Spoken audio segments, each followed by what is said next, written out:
Germany broadcasting, people of Britain, greetings from the Third Reich. This is the voice you have learned to fear. This is the voice of terror. Again we bring you disaster, crushing, humiliating disaster. It is folly to stand against the mighty wrath of the Fuhrer. Do you need more testimony of his invincible might to bring you to your knees? Very well. Are you ready, operative number 7? This is the voice of terror. A secret airplane factory somewhere in England. Listen, the screams of the dying can still be heard. This is the voice of terror. Are you there, people of Britain, shivering in your cellars? Listen, operative 41. The fuse is lighted. Oil to fuel your navy, to feed your tanks. There it goes up in smoke by the millions of gallons. This is the voice of terror. Do you still believe that there are secrets unknown to the Fuhrer? Listen. Tonight at 7:10, an important diplomat boarded a train at a little station outside Liverpool. Each split second is accounted for. The rails divide. The train hurtles through the air. The diplomat will make no report in London. This is the voice of terror. Englishmen, do you still await your doom in your stupid, stuffy little clubs? It will come, I promise you. Operative 23, the time is now. We strike you on the high seas as well as on the land. This is the voice of terror. Englishmen, the Fuhrer strikes you now as he pleases. Water pours through your greatest dam, smashing everything before it, even as our invincible armies roll toward their objectives.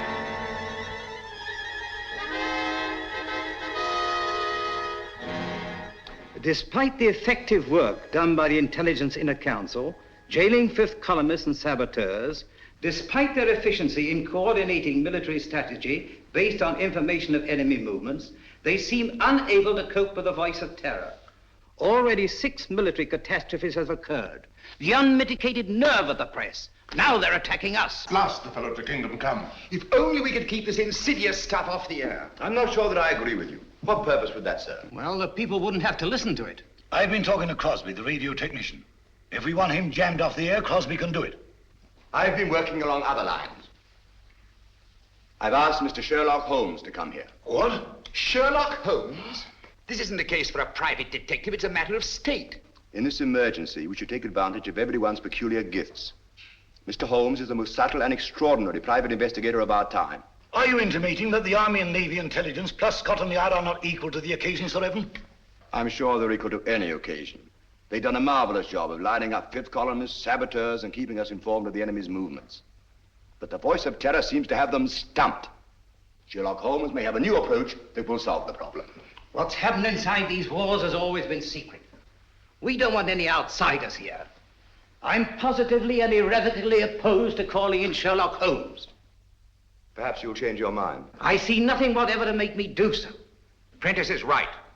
For ordinary criminal investigation, Holmes is excellent, but not for this. He's unorthodox and theatrical. I can tell you all about him. Gentlemen, perhaps I can throw some light on the subject myself. Holmes, how are you? So good of you to come. Good afternoon, Sir Evan. Your card opened all doors. Oh, Blouser!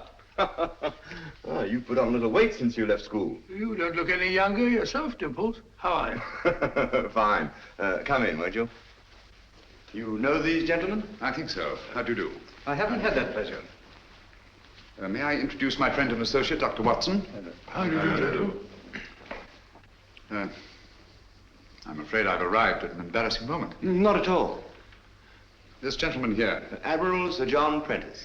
Admiral Prentice, objects most strongly to my being called in. How could you possibly infer that? From the carpet. Carpet? A man who rises from his chair and digs his heels sternly into the carpet is violently opposed to something, and the Admiral, being quite distressed by the criticisms of the press, would be most apt to resent my intrusion. Well, You've just arrived from Sevenoaks. yes, of course. How on earth did you know that? Oh, pardon my mentioning it, but adhering to your left boot heel is a variety of clay known only in Sevenoaks. An amazing piece of deduction. Elementary, my dear Barham. Here's a broadcast of the Voice of Terror.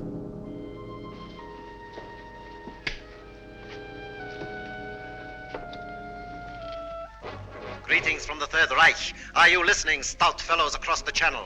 Are you listening, you little body of incompetent men known as the Inner Council? Today, a new thrill, a new proof of the invincibility of the Fuhrer. Right now, a crack express train laden with British troops and nurses is speeding across England. In just one moment, it will leave the rails forever, crashing twisted metal, the cries of the dying. They can't. Now, They wouldn't dare. It's impossible. They couldn't have got on the to men it. are laughing, joking. That one in the third car reads a letter from home. It is the last letter he will ever receive. The train is rounding a curve. Its whistle is screaming. Farewell, it is saying. Farewell. You have just heard an exact reproduction of the way it sounds, the way it must actually be. The hearts of the German people bleed that innocent men and women have to be killed because your stupid war man... Shaw speaking. Have you any news of the Liverpool Express? Time and time again offered in peace. But if your blundering war cabinet cannot see that England is already lost, then it is our sacred German duty to prove it to them over and over and over until they are on their knees, begging, pleading, groveling for the exquisite mercy of our Führer. Each night, the Voice of Terror will announce... Shut it off. a new death blow, struck Stop the it. heart of England. Even as you listen, and you... I'm sorry. Do what you can, Holmes. This frightful thing has got to be stopped.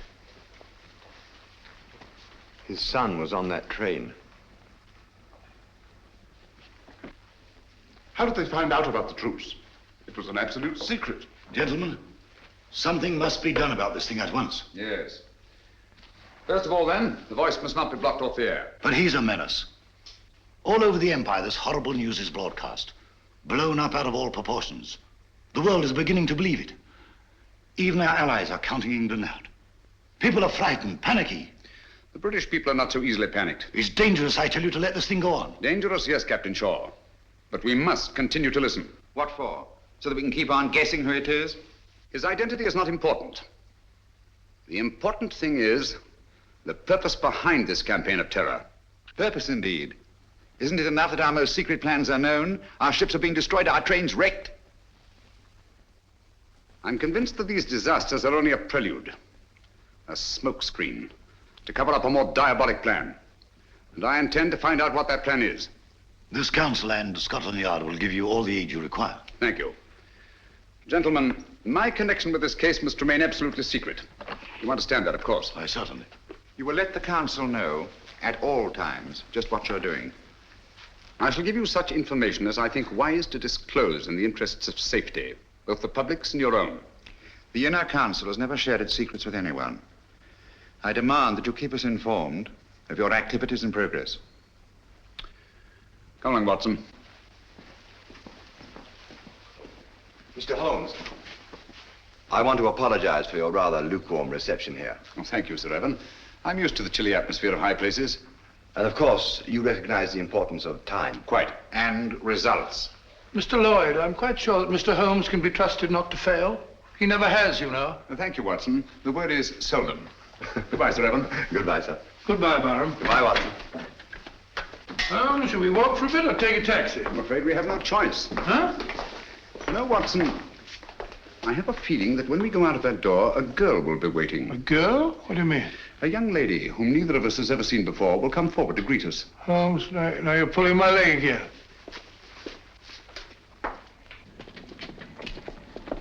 Mr. Holmes, I'm Jill Grandis. How do you do? This is my friend, Dr. Watson. How do you do? How do you do? I've been assigned to drive you around. Thank you. Good gracious me. Where do you wish to go? Baker Street. I know, 221B. Come on, Watson. Hurry up, old fellow.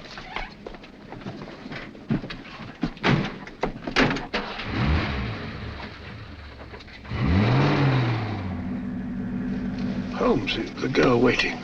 What an extraordinary thing. Elementary, my dear Watson. No, it's an amazing deduction. How on earth did you arrive at it? Barham told me. Huh?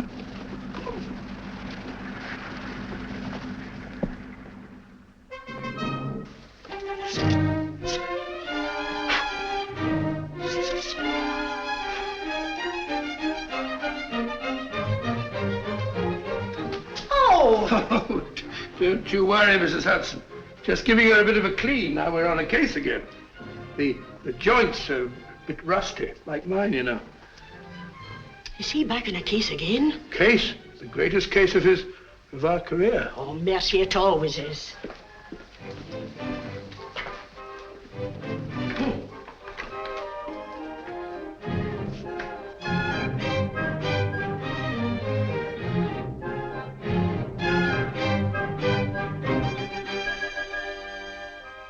Holmes. Mr. Holmes. What? That's right. Well, if you ask me, it's disgraceful. Beethoven's Fifth? Not at all. It's very good. Sir Ronald Headley's conducting very well tonight. I don't mean the concert. No? England's in danger. Heaven knows what frightful disaster's happening, and you sit there calmly listening to the wireless. Music hath charms. Very restful. That's got nothing to do with the whole... Contrary, my dear Watson, it may have a great deal to do with it. Oh, really? I don't see what.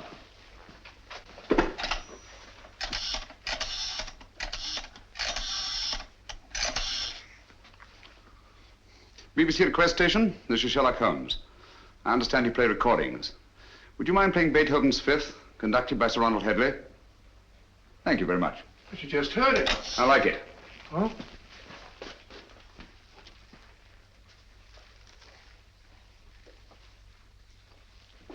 We've had a request for the Beethoven Fifth Symphony, played by the London Symphony Orchestra under the direction of Sir Ronald Headley.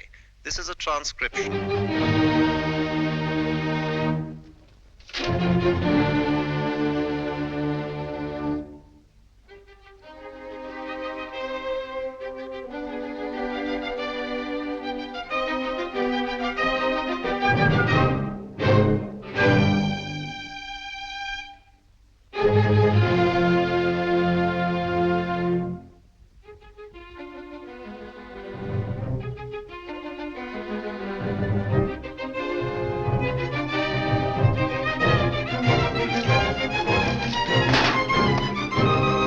What's all that about?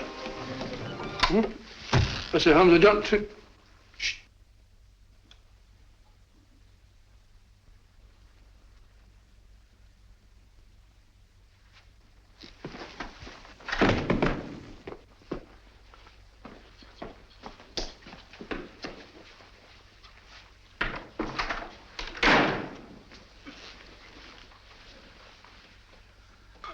Mr. Holmes. Yes, Gavin? Christopher. Dead? Yes. It's been driven in with a lot of force. Watson, this is a warning. Warning? How do you know? I had sent for Gavin to get certain information, which you must have found there in the dark and sinister alleys of Limehouse. He came with his message, which someone doesn't want me to hear, someone determined and dangerous. What's the good of a warning of danger? You don't know from what or from whom? That we shall have to discover. This knife was thrown by the tip, from a distance of about 50 feet, by a man about 5'10". Steady, Holmes. Elementary. No fingerprints. But the distance and the man's height. The angle of entry. And the force with which it penetrated the victim. But Holmes, what do you suppose he meant when he said Christopher? We must find out at once. Come on, Watson. Huh? Come in. Oh, Mr. Holmes, I saw a fella lurking about your steps tonight. Blimey, he won't lurk no more. From the yard. Take care of it, Dobson. Very good, sir. How did it happen? Haven't time now. Get your coat on, Watson. We're going out. No. Holmes, you promised. Oh. Where are we going? Limehouse.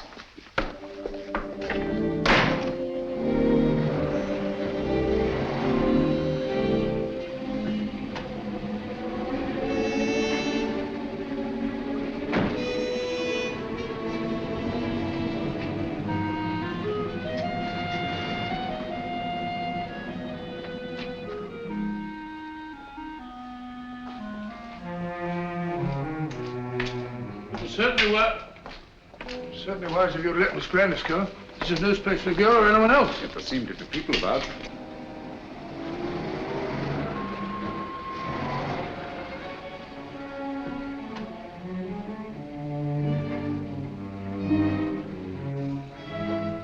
Even Miss Grandis. If I'm not mistaken, she's keeping an eye on us. You're Mr. Sherlock Holmes, ain't you? Yes. I wouldn't come down here if I was you. This is Limehouse, and we don't fancy your sort of bloke in these parts. The fellow's absolutely right. Hadn't we better Quiet, be... Watson. This is still a free country. A man may walk where he pleases. And live to regret it. Live, yes. Regret it, I think not. Step back. Come on, Watson. Unfriendly, what? The speaker break.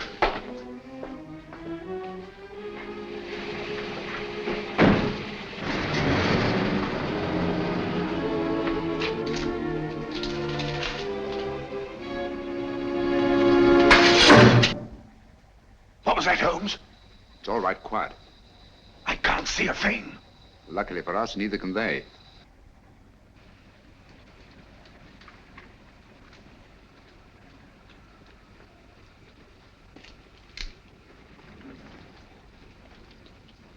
Apparently, the enemy has found out that we joined forces with the government. What makes you think that?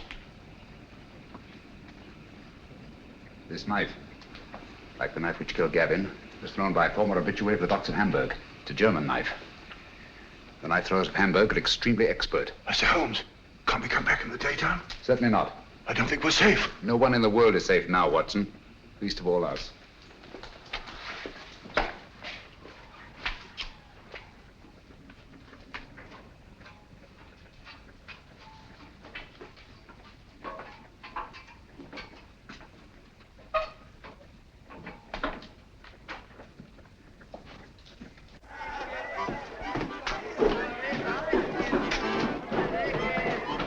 What is it? Not ready.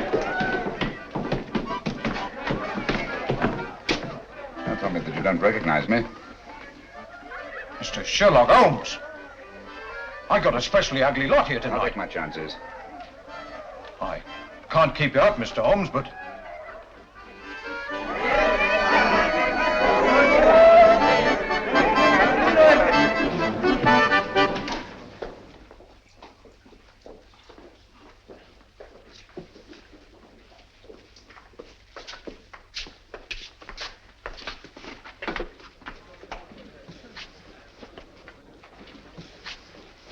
Where's the girl, Kitty?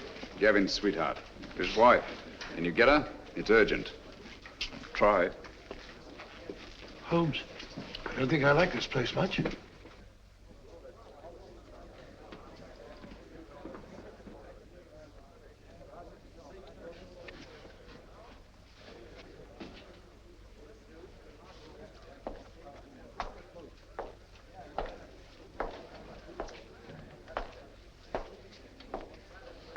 Well, just sit here if you don't mind. I think you'll recognize me, Mr. Holmes, if you look hard enough. Camberwell. You've got a long memory. Like me. Tarleton murder, 1932. Of course, I sent you up. Mr. Holmes, don't you think we better be... Stow your gab. For 10 long years, I've been sitting down there in Dartmoor, For the old 10 years, one thing's been preying on my mind. Only one? Just one. Someday I'll be getting out of here, I kept saying to myself. And when I do, someday I'm going to come face to face with Mr. Sherlock Holmes. Now you are. And now I am.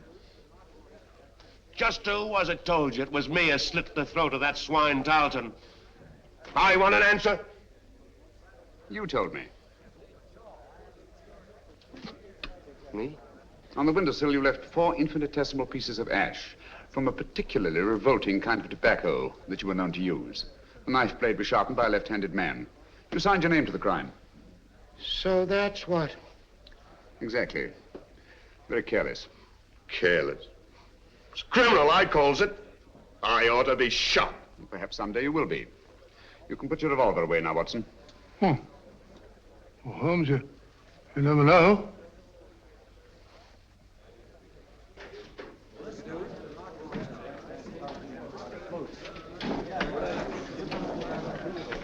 Where's Gavin? Sit down, Kitty. Where is he? You've got him into trouble. What have you done to him? Take it easy, Kitty. Gavin's dead. Dead? Oh, it ain't possible. Well, I was with him only 2 hours ago. You're trying to frighten me. No, I'm not, Kitty. It's you. You killed him. I warned him to stay away from you. I knew you'd do him in. I had nothing to do with it, Kitty. Well, who did then? Who did? He was knifed on my doorstep.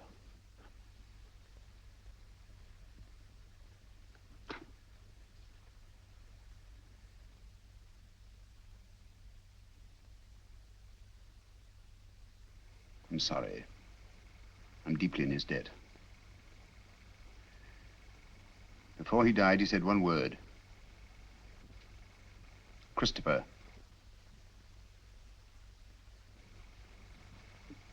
You know what it means?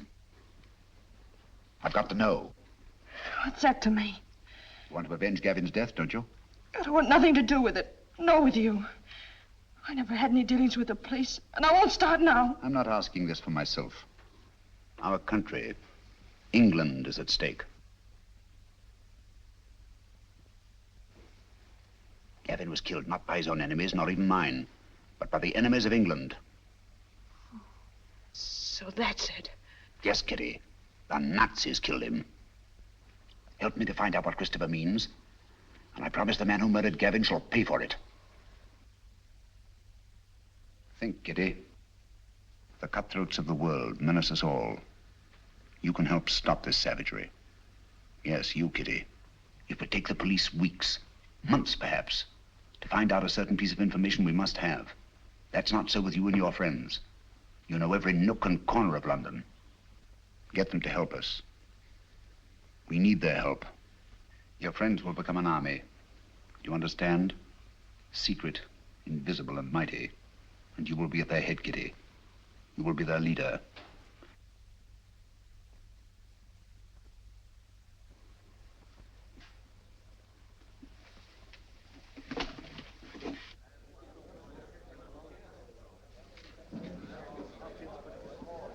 Grimes, do you know what Christopher means?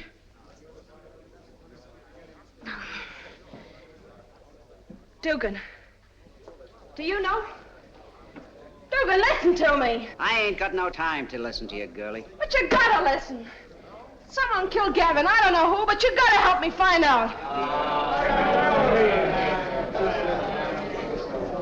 All right, don't help me then. Cut your own throats, that's what you're doing. Help me or help the Nazis? Sure, the Nazis killed Gavin. They might be your friends protecting them the way you are. Don't you know that all the crimes they commit are being blamed on you? Well, they are, and I hope you hang for them. You can have it. As for me, I'm British, and I'm proud of it. Nobody's gonna call me a Nazi and get away with it. Well, help me then. Tell me what Christopher means. Never heard of it. Well, don't anybody know? It's gotta mean something. Speak up if you know what it is. Let's have it. Don't mean a thing to me. You're gonna creep in the corners all your life? You're gonna sneak away at the very sight of a man like this and show him what cowards you are? What are you afraid of? I'm not asking this for myself. England's at stake. You're England as much as anyone else's. Got no time to think about whose side we're on. There's only one side, England. No matter how high or how low we are. You, and you.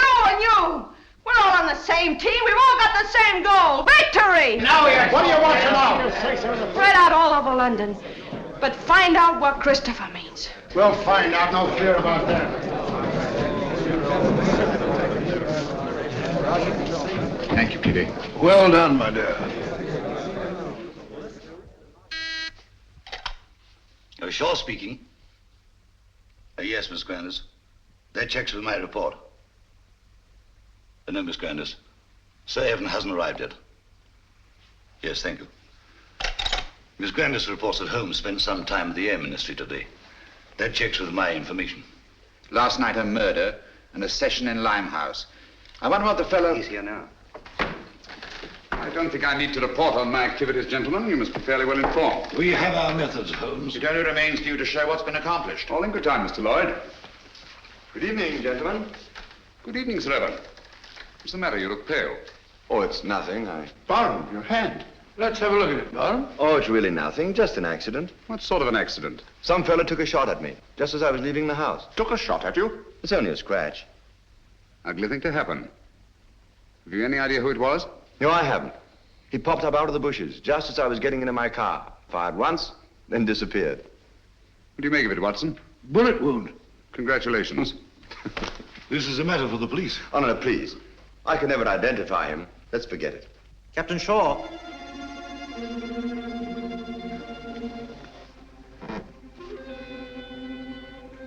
People of Britain, greetings. Is it shock you need? Very well. We Nazis can produce them till Britain's proud head is in the dust where it belongs. People of London, look out of your windows. You will see your promised disaster written across the skies. Lawford, turn out the lights, please. Look to the East India docks. Are you alert, number 20? Look, Britain, look, and wonder, and despair. We Nazis keep our promises. There's a terrible fire in East End. Concentration of men and supplies. American bombers, tanks, gone. Destroyed utterly. The flames are mounting, higher and higher and higher. Now the glare must be visible even to the short-sighted leaders of your bewildered government. Mark well the towering fires. They consume your new planes from America, your meager store of tanks, your puny munitions, and your food. Planes that were your only defense against our all-powerful Luftwaffe. Tanks and munitions that you prayed would hold against the magnificent 50-ton German land monsters, which will soon be crashing through your very houses. Food. Desperately needed morsels you...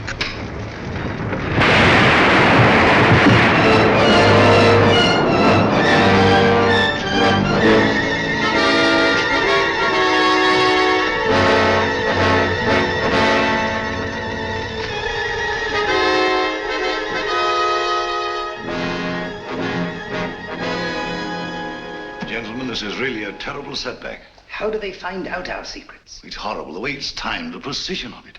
It's not so precise. Almost precise. What do you mean? I should call it exact. No. The fires actually broke out sometime before the voice called to his operative in London. Jove, that's true. And last time, the train disaster. Captain Shaw was on the telephone immediately, and Scotland Yard knew all about it. The derailment must have occurred at least 10 minutes earlier. That's certainly possible. Even so. What of it? No mystery, nothing supernatural, just split-second planning, that's all. Days, perhaps weeks in advance. Very well figured out, Holmes. It gets us a step forward. Now, gentlemen, let's take a step even further. I have charted here the tonal differences between actual and transcribed broadcasts. Using this test, I'm convinced that the voice of terror is undoubtedly recorded and played from a record. What does that prove? It proves that the voice of terror, the man himself, is not in Germany. He's here, in England. Oh, that's impossible. What are you telling us, Holmes? It can't be. Our technicians insist the broadcasts originate in Zeisberg. And so they do, from recordings flown to Zeisberg. It's impossible, Holmes. You can't expect anyone to believe that. It can't be done. Thanks to the Royal Air Force, I have some rather curious information. At irregular intervals, 6 Nazi bombing planes come over and drop their deadly cargoes on non-military objectives. A meadow or a sheepfold. That's nonsense. The Nazis aren't fools. They don't waste ammunition. Of course not. Then what's the purpose? To divert attention from the fact that a single plane breaks formation each time and disappears. But why? Gentlemen, that lone plane picks up plans, maps, secret military information, and the Voice of Terror's timed and recorded speech and flies them to Germany. I can hardly believe it. Sensational, if true. It's incredible. Fantastic. Mr. Holmes, Yes? there's a person outside asking... A lady? Um, Ask her to come in. Excuse me, gentlemen.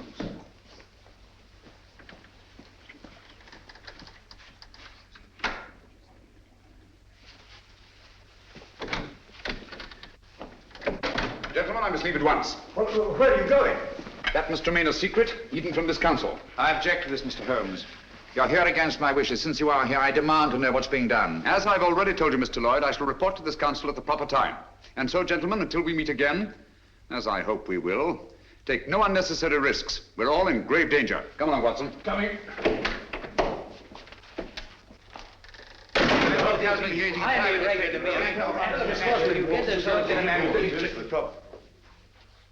Stay.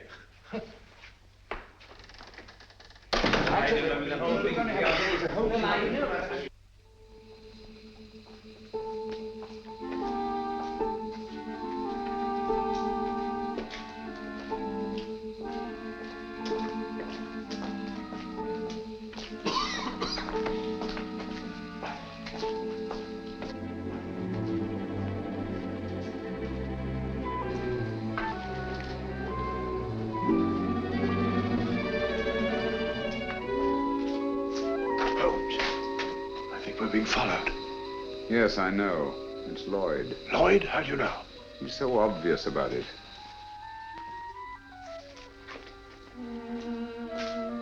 Good evening, Mr. Lloyd. You going our way? I intend to find out what you're doing. Even to the point of following me? This is our business, you know, as well as yours. All right. Come along.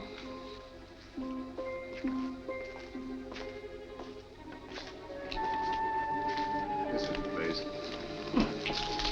Seems deserted. It's been deserted for years. Not very securely locked. Fortunate, isn't it?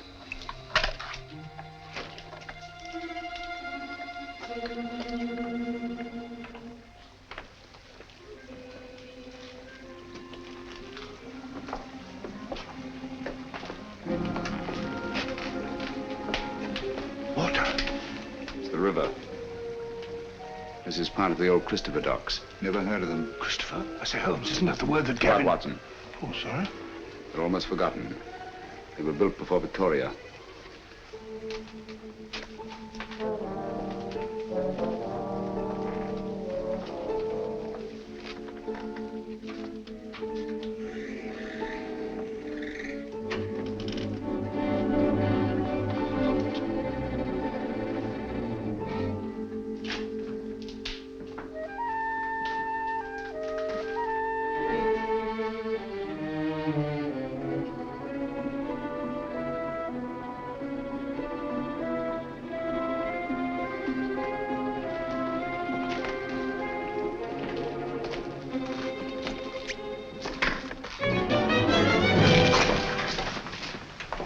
Red.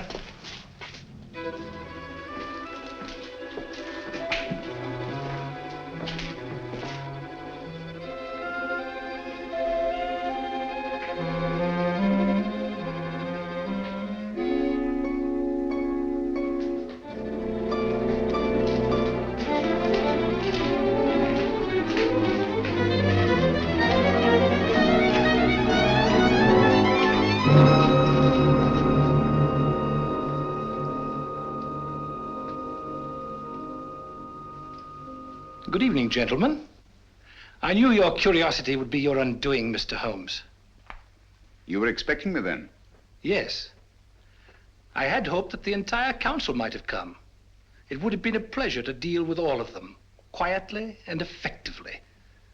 Eventually, they all will be taken care of. However, Mr. Lloyd is quite a catch and will have to suffice for the moment. What do you intend to do with us?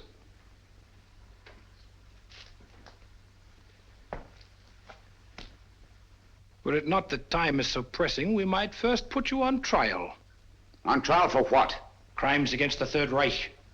Misguided efforts to wreck our inevitable victory. Mr. Lloyd, your super-British patriotism, your blundering but sometimes effective intelligence efforts are well known. We have quite a score against you, which will be settled. Dr. Watson. A fair physician, no doubt, but of no consequence. To our stupid British minds, every life is of consequence. A quaint notion of an even quainter nation. We are not like that. We know that only the powerful are worthy of respect. Let our record speak for us. Your record speaks. It's brilliant. Thank you. A brilliant record of rapacity, cruelty, torture, deceit, and murder. Murder?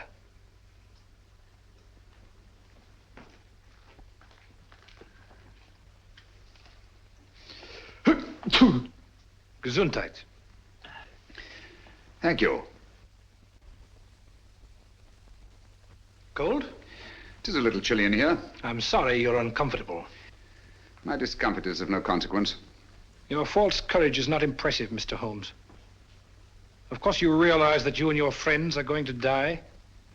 As all men must, sooner or later. Not later. Now.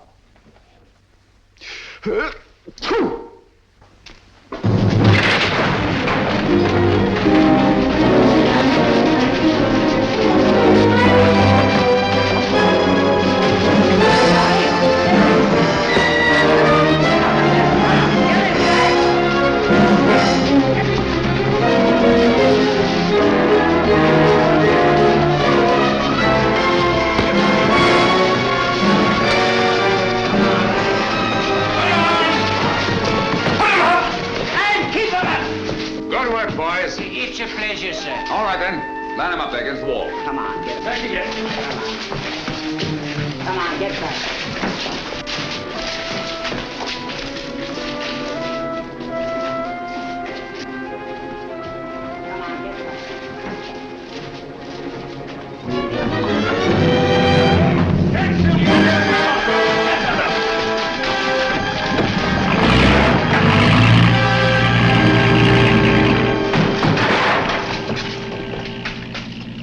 He got away. Oh, most unfortunate.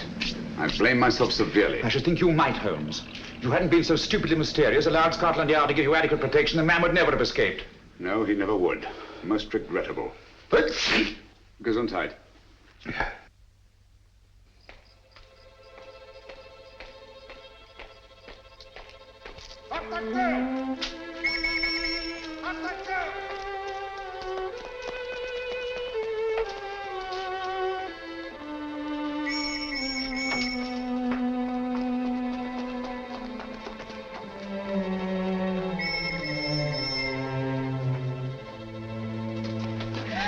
Keep quiet.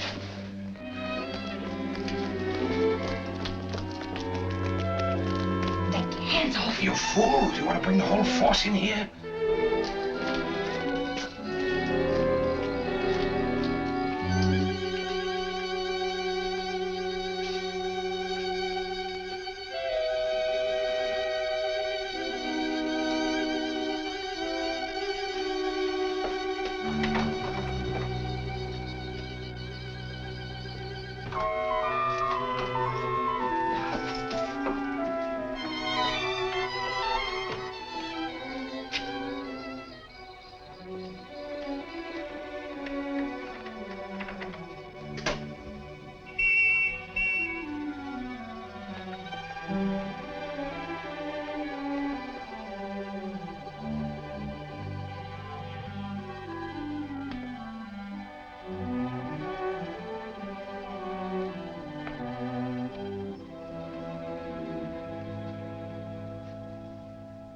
So that was it, eh?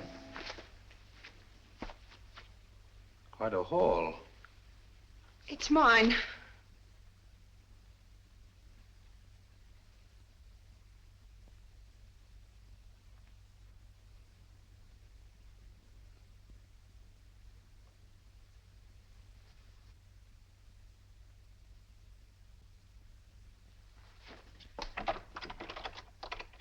Go ahead. Your friends, the police, are undoubtedly still out there.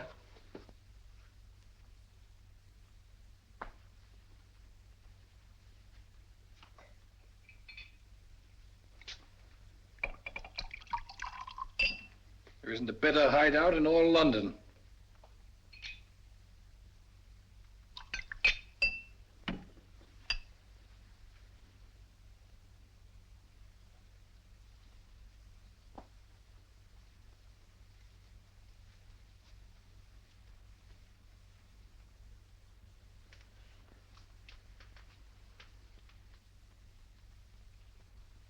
This'll quiet your nerves.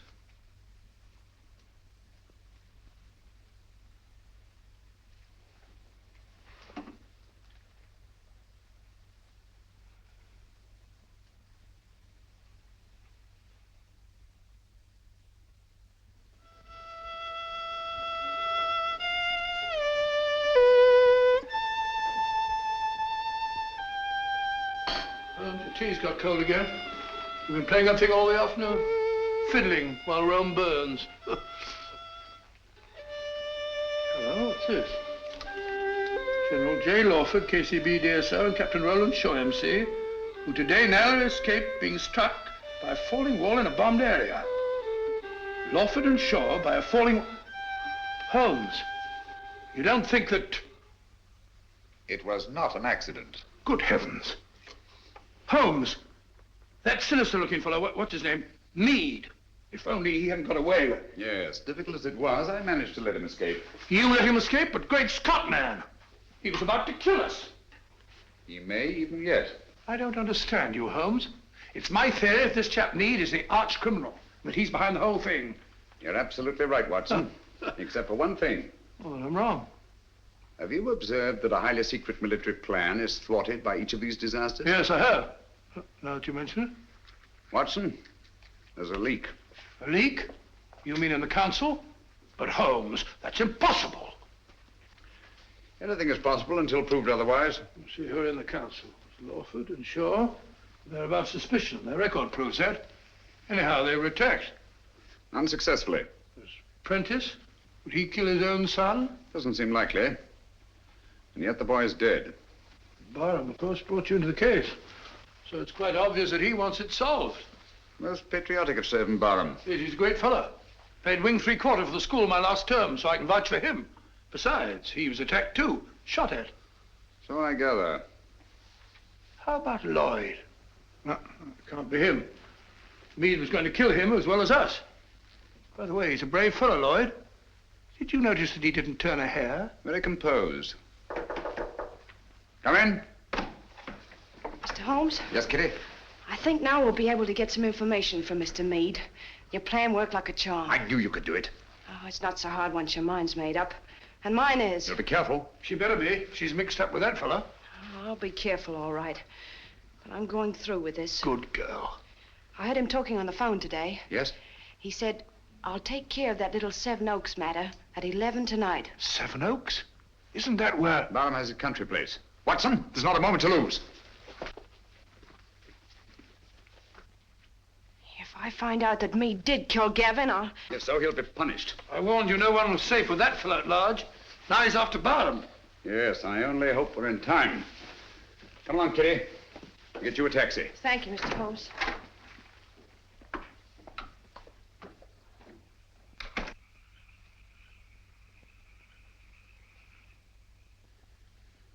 You think you ought to go it alone, sir? Worrying about that escaped German agent, huh? He threatens to kill the entire council, sir. Come, Smithson. Took bigger chances than this in the trenches. You've forgotten. I know, sir, but we were younger then. And there were no such thing as Nazis. I'm ready for him. I understand, sir.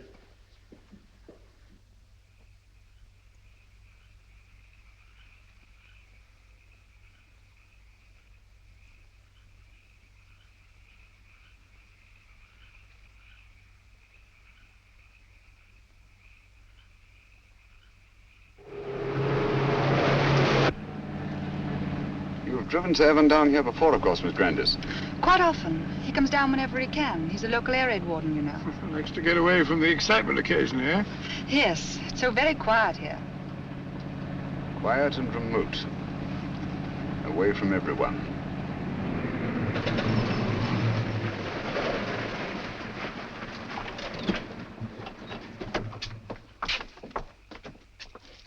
Yes? Oh, Miss Jill. It's all right, Smithson. Where's Sir Evan? On his rounds, miss. Which way? Down that lane of trees, sir. I'll go. You stay here. You too, Watson.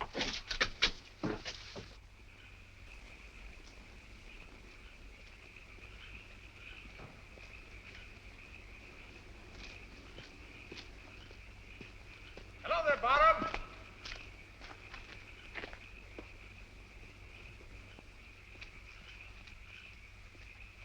Holmes, what on earth are you doing out here? I've been worried about you. Yes? That fellow Meade appears to be in the neighborhood. Do you mind if I go along with you? I feel better about it. Not at all. I'd appreciate the company. You know, it gets quite lonesome, especially on a night like this. By the way, do you feel you're getting any nearer a solution of this terrible business? Yes, the end is in sight. Really? Well, would you mind telling me? Listen. Air raid sirens. Yes. Coming our way. Yes. Yet I don't seem to hear any planes. Wait a minute. I can. Look. There's one. She's coming right over.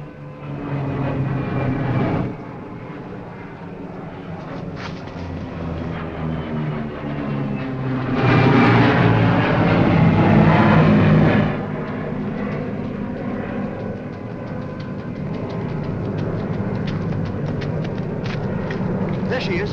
How's theirs? Theirs. Holmes, he's coming in for a landing.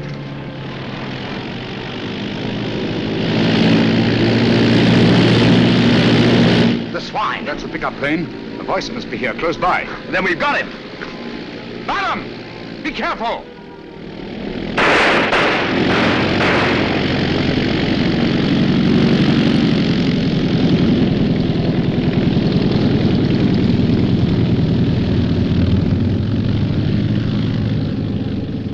I can't understand you, Holmes. Why didn't you help me? We almost had him. You're too impatient, Barham. My patience is exhausted. This has got to stop. Thought you'd have solved the whole thing long before this. What happened? Was that a Nazi plane? Yes, I saw the filthy swastika myself. Great Scott. Took a shot at him, but he got away. Meade also got away. Well, I better go and report this. We'll go with you. Come along, Watson. You needn't bother. I can take care of myself. My dear fellow, there's no use taking chances. I'm afraid you're a marked man as long as Meade is at large. Come on.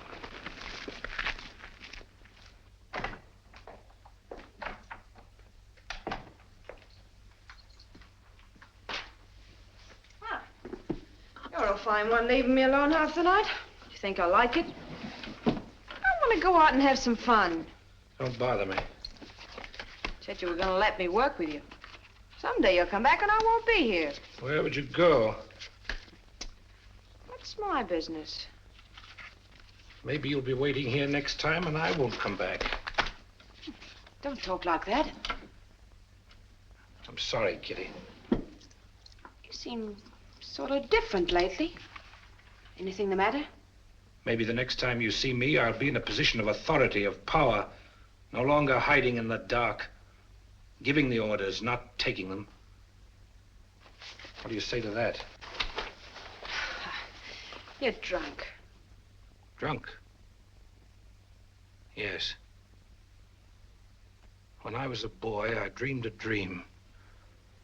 I was dressed in armor, shining blue-gray armor.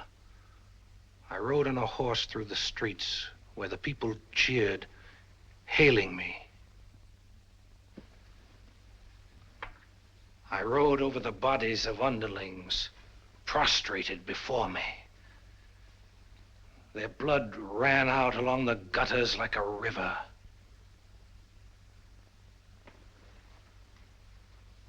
What if this was no dream?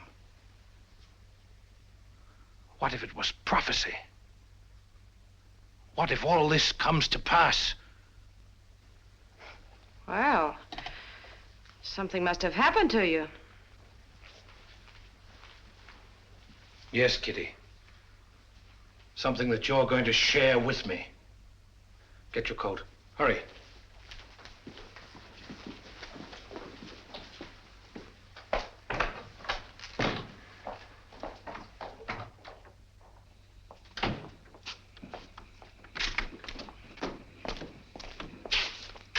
Right, you.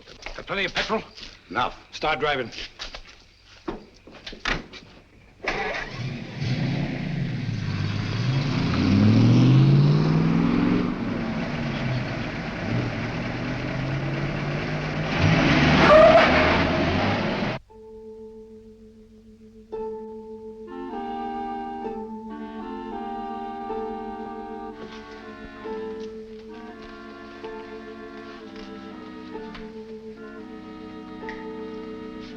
Where's Holmes? He'll be here, I'm sure. It's starting now.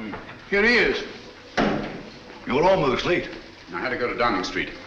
Good evening, ladies and gentlemen. Your favorite broadcaster, the voice of terror, coming to you from Zeisburg. Tonight I have something special for you. Where are you weakest, you weakening people of Britain? Consider well. Is it lack of food? Is it your stodgy leadership? Faulty ammunition? Scarcity of shipping? Lack of raw materials? Do you know that despite all your great efforts, your coasts are inadequately defended?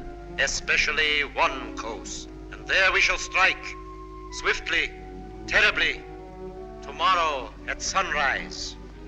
In a special broadcast at that time, I shall describe the carnage. Turn it off. What does he mean? What kind of threat is this? Remember, all our reports for the last few weeks have indicated abnormal enemy activity on the coast of Norway. That means an attack in force on our northeast coast. Then that's where we must concentrate all our forces, immediately. They'll never bring it off now that we know. This time the voice is boasting. Perhaps, but so far he's made good his boasts. What have you done to stop it? Shilly-shallying about while these crimes continue? This is the last straw. We must prevent this all-out attack at any cost. Sir Evans' right. All our available resources must be rushed to meet it. Withdraw material from elsewhere? If need be, yes. This calls for action, and lots of it. There's something curious about this broadcast. He said tomorrow. Always before it was now. I wonder what it means. There's no time for wonder at this point. Mr. Holmes, your methods have got us nowhere.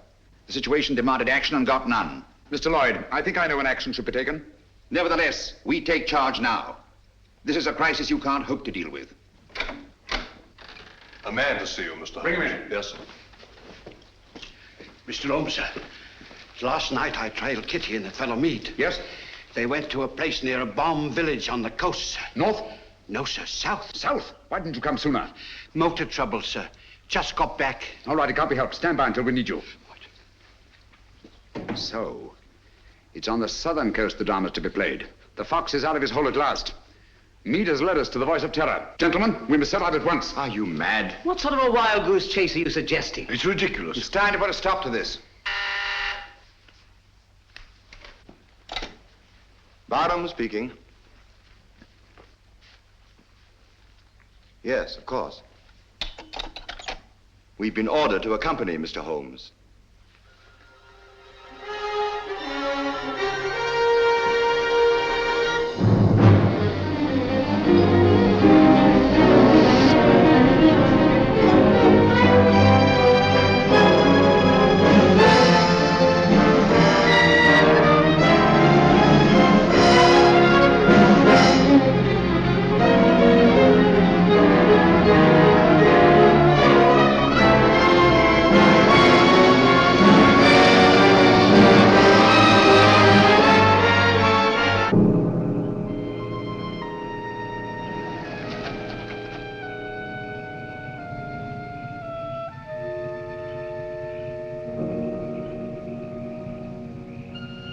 Major Harrison, Mr. Sherlock Holmes. Good evening, sir. All the arrangements have been made. Splendid.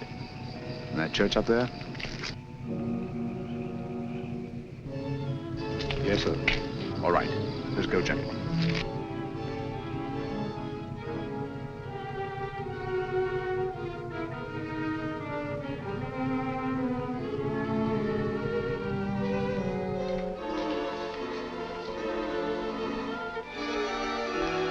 Von Bock seems to be delayed. He'll be here, never fear. You all understand your objectives. Sheila. Sheila! Yes, sir. You understand what you're to do? Yes, sir. I'm going with the first contingent to Liverpool. Your men are waiting there, organized to take control? They have been ready and waiting for weeks. What was that?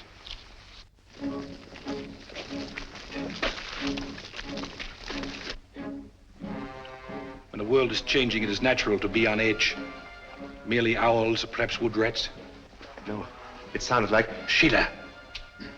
Yes, sir. Go on. City of Croydon and Croydon Airport. All is prepared. You go. Birmingham, where I used to slave in the factories, but not anymore. The day has come at last.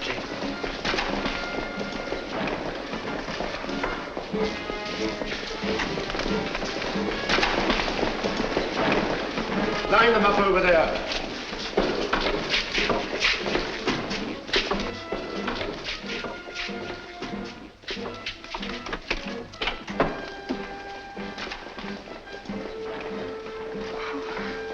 Mr. Holmes. Oh, I was afraid you'd be too late. I'm glad you're safe, Kitty. Come along, sit down.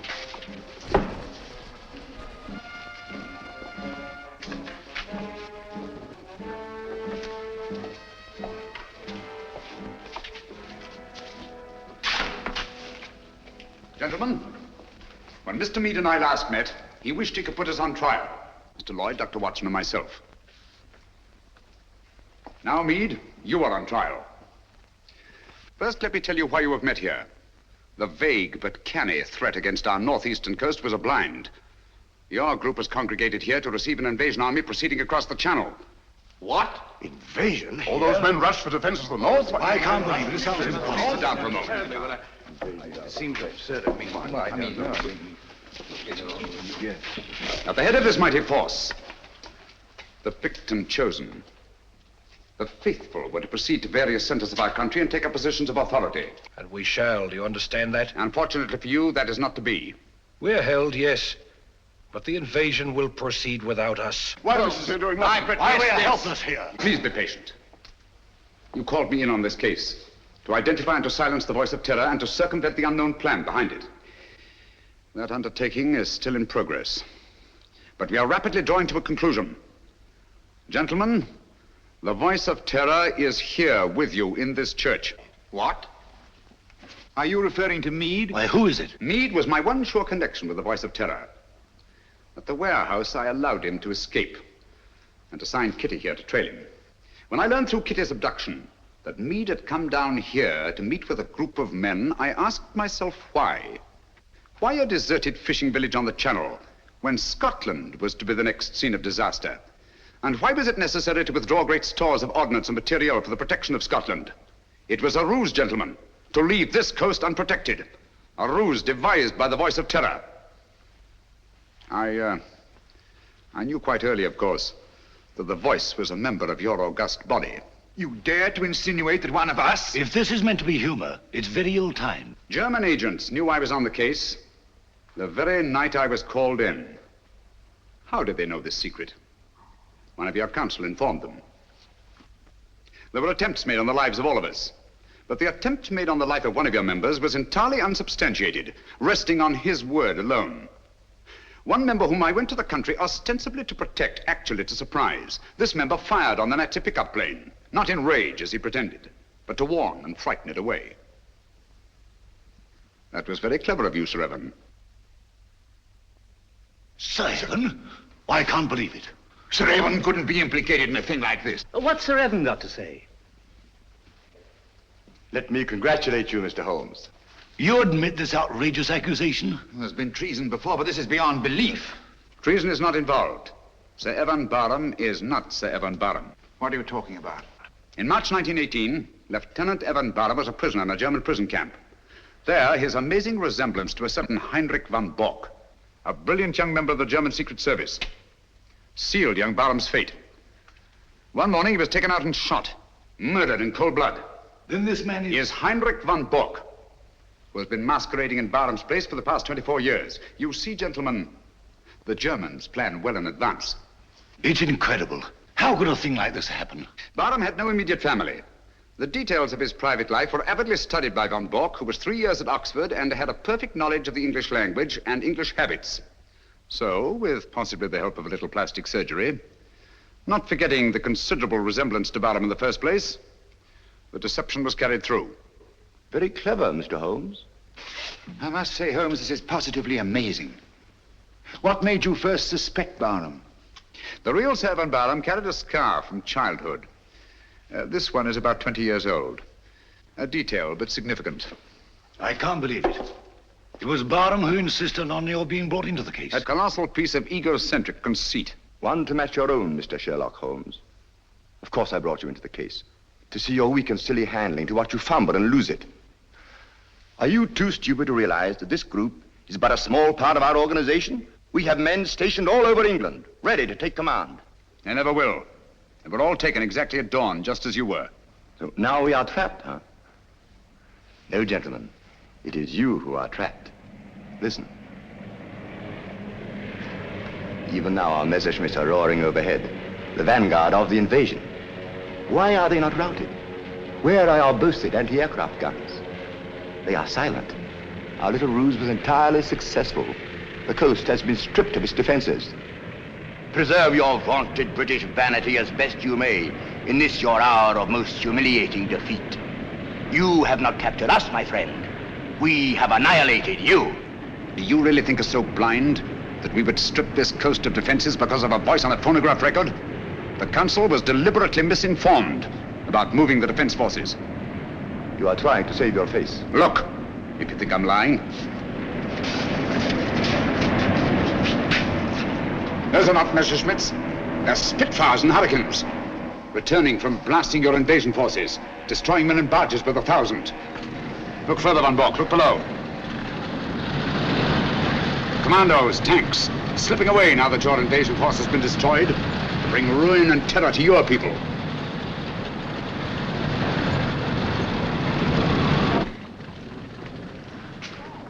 I wonder if there's anything on the wireless about this. The BBC. We are frightfully sorry to announce that a special broadcast of the Voice of Terror will have to be delayed indefinitely. A threat against our northern coasts, made only as a blind to cover the enemy's invasion plans, has not been fulfilled. Instead, our victorious planes have blasted invasion bases on the continent, destroying enormous stores of materiel and troops. More news of this triumphant victory tomorrow. At the same time, the scattered Nazi agents all over the Commonwealth have been unceremoniously clapped into prison. That is all.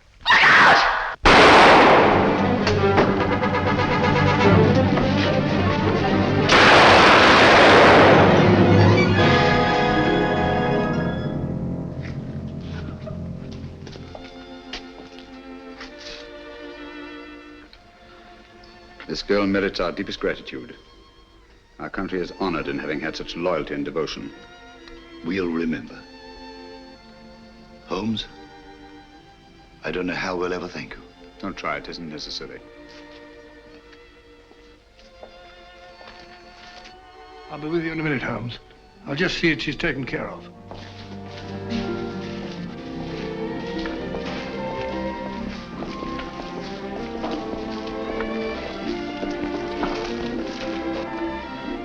I always did think that chap was an imposter. Barham was a good fellow. Played wing three-quarter for the school.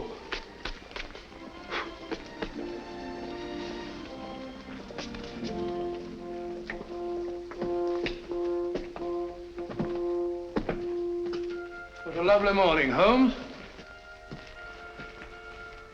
There's an east wind coming, Watson. No, I don't think so. Looks like another warm day. Good old Watson. The one fixed point in a changing age. There's an east wind coming all the same.